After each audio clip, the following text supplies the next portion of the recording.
Hello viewers, আজ আমি আপনাদের মাঝে নিয়ে এসেছি একটি নতুন বাটিক থ্রি পিস। এই বাটিক থ্রি পিসের কামিজটা কিভাবে কাটতে হয়, এই বাটিক কামিজ আজ আমি আপনাদেরকে দেখিয়ে দেব।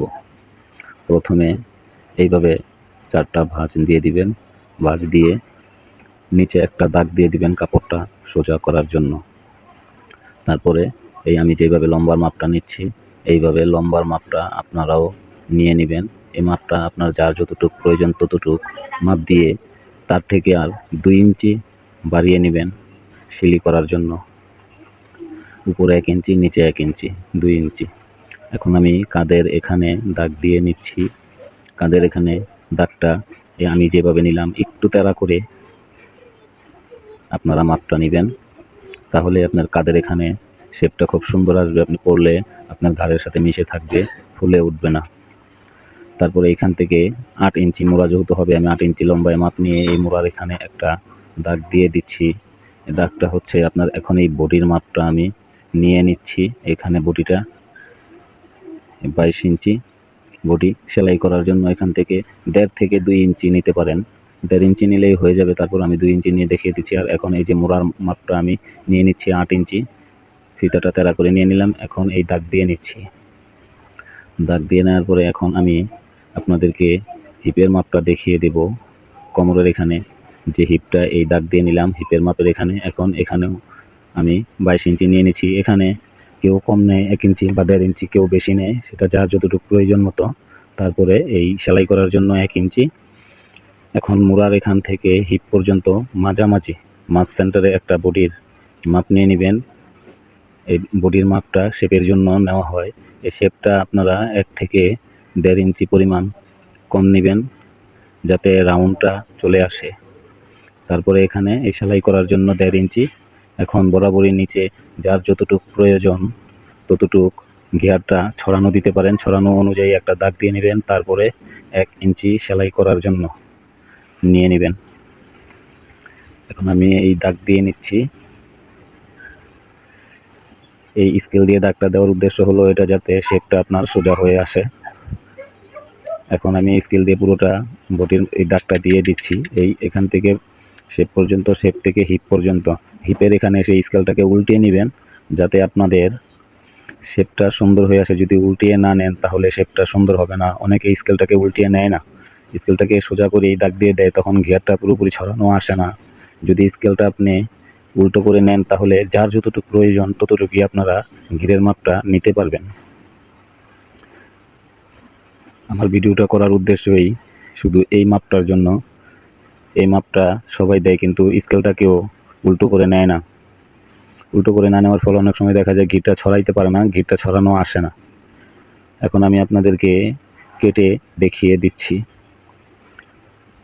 আপনারা অবশ্যই আমার এই মাপটা আমি যেইভাবে নিলাম যদি এইভাবে আপনারা মাপটা নিতে পারেন তাহলে আপনাদের কাজটা সম্পূর্ণ সুন্দর হবে এবং আপনাদের যেই ঘেরটাও ছড়ানো হবে। যে যতটুকু পরিমাণ নিতে চান ততটুকু পরিমাণে নিতে পারবেন। এখন আমি হিপের এখানে একটা কেঁচা দিয়ে দিচ্ছি আর বডির মাঝে একটা শেপের জন্য কেঁচা দিয়ে নিচ্ছি।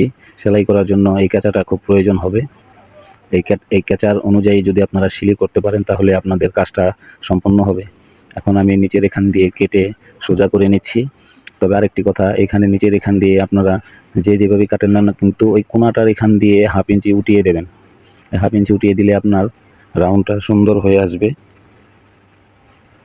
এখন আমার কামিজটা কাটা শেষ।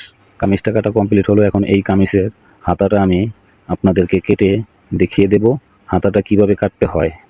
আমার ভিডিওটা মনোযোগ দিয়ে আপনারা দেখবেন।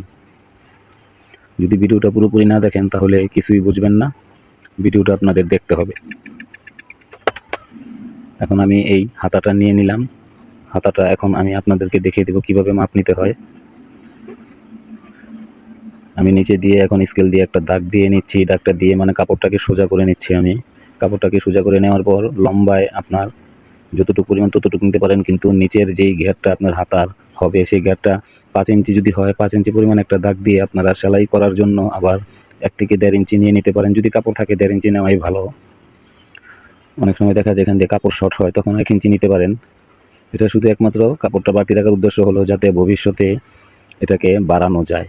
এখন আমি এই লম্বার মাপটা নিয়ে নিচ্ছি। লম্বার মাপটা 16 ইঞ্চি পরিমাণ আমি নিচ্ছি, কিন্তু যার যতটুকু পরিমাণ আপনারা নিতে পারেন। 16 ইঞ্চি দাগটা দেওয়ার পরে এখন সেলাই করার জন্য 2 ইঞ্চি নিয়ে নেবেন। মনে রাখবেন সেলাই করার জন্য 2 ইঞ্চি প্রয়োজন খুব। এখন আমি এখান থেকে 3 ইঞ্চি নিচে একটা দাগ দিয়ে বরাবরই আমি মোড়ার এখানে চলে যাচ্ছি। মোড়ার এইখানে একটা দাগ দিয়ে নিব যতটুকু পরিমাণ, যেমন আমি কামিজটা কাটছি 8 ইঞ্চি মোড়া, এখন এই 8 ইঞ্চি পরিমাণ একটা দাগ দিয়ে নিলাম। দাগ দিয়ে নেওয়ার পরে 2 ইঞ্চি সেলাই করার জন্য এখন স্কেল দিয়ে আমি দাগ দিয়ে নিচ্ছি। স্কেল দিয়ে দাগ দিয়ে এখন আমি এই কাপড়টাকে কেটে নেব।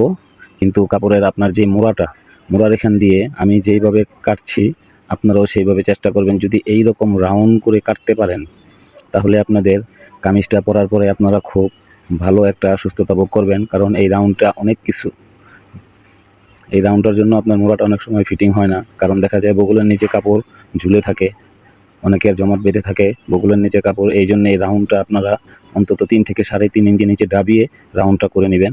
এখন আমার এই যে মোড়াটার এখানে কাপড় একটু টান পড়ে গেছে, এই টান কাপড়টুকের এখন আমি এইভাবে কেটে নিচ্ছি। এটা কেটে নেওয়ার পরে সেলাই করার সময় তখন আমি সেলাই করে এই রাউন্ডটাকে নিয়ে নেব। এখন আমি আপনাদেরকে এই যে মোড়াটা কেটে দেখিয়ে দিলাম। যদি এই নিয়মে এইরকম করে রাউন্ড করে যদি আপনারা এরকম আমার মতো সুন্দর করে কেটে নিতে পারেন তাহলে আপনাদের কাটাটা খুব ভালো হবে এবং 3 পিসটা পরেও আপনারা আরাম পাবেন। আমার ভিডিওটা যদি ভালো লাগে আমার চ্যানেলটিকে সাবস্ক্রাইব করে শেয়ার দিয়ে আমার পাশে থাকবেন। ধন্যবাদ।